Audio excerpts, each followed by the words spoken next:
చదవాలి అని చెప్పి వెళ్ళింది. ఇంతలో అతని స్నేహితులు వచ్చారు. రే రారా, ఏం చదువుకుంటావు కానీ ఆడుకుందాం. నేను రాను, చదువుకోవాలి, మీరు వెళ్ళండి. పర్వాలేదు రారా. కుదరదు, నేను చదువుకోవాలి. ఏంట్రా వీడు.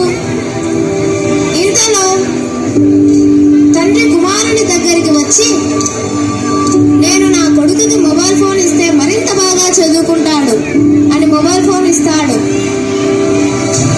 దానిని చూసి ఎంతో సంతోషంతో పొంగిపోయారు. ఆ విద్యార్థి దొంగ చూపులు చూస్తూ, అర్రే మా నాన్న వస్తున్నాడు. మరలా తల్లి రావడం చూసి, అర్రే మా అమ్మ వస్తుందే అని మొబైల్ ఫోన్ దాచేస్తాడు. తరువాత అతని చెల్లి పలక తీసుకొని వచ్చింది. అన్నయ్యను ఏదో నేర్పించమని, అన్నయ్య నాకు ఇది నేర్పించు. తోసేశాడు. మరలా అడిగింది.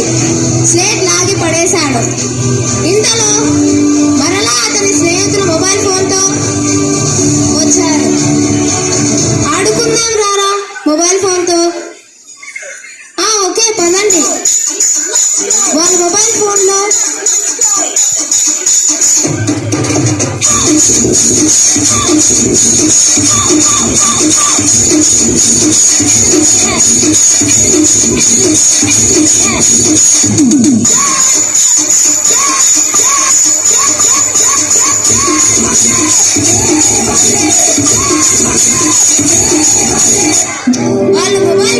పబ్జీ ఆడుతున్నారు.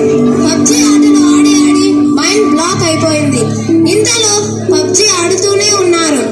ఇంతలో అమ్మ స్నాక్స్ తో వచ్చి ఇవ్వబోతే తల్లిని కింద పడేలా తోస్తాడు.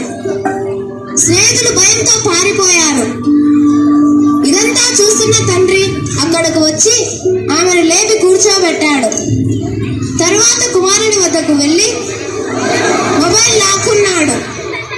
మొబైల్ లాక్కుని బుక్ అతని చేతికి ఇచ్చి చదువుకోమని చెప్పి వెళ్ళిపోయాడు. మొబైల్ ఫోన్ కి బాగా బానిస అయిపోయిన ఆ విద్యార్థికి ఏం చేయాలో అర్థం కాలేదు. బుక్ తీసుకున్నా చదవాలని లేదు. బుక్ విసిరి పారేశాడు. మొబైల్ ఫోన్ కి బానిస అయిపోయి ఎలా ప్రవర్తిస్తున్నారో మీరే చూడండి. చేతిలో మొబైల్ ఫోన్ లేకుండా ఉన్నట్టుగానే ప్రవర్తిస్తున్నాడు. దీనిని చూసిన తల్లిదండ్రులు మరియు కుటుంబ సభ్యులు అతన్ని కంట్రోల్ చేయడానికి ఎంతో ప్రయత్నించారు.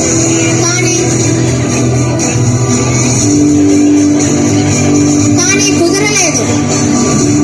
ఇలా జరిగింది మా వల్లే అని బాధపడుతూ కన్నీరు మున్నీరయ్యారు. చూశారుగా, మొబైల్ ఫోన్ అనేది ఒక మాధ్యమం లాగే చూడాలి, దానికి బానిస అయిపోకూడదు. చూసారా పిల్లలు, చేతులారా మన భవిష్యత్తుని మనమే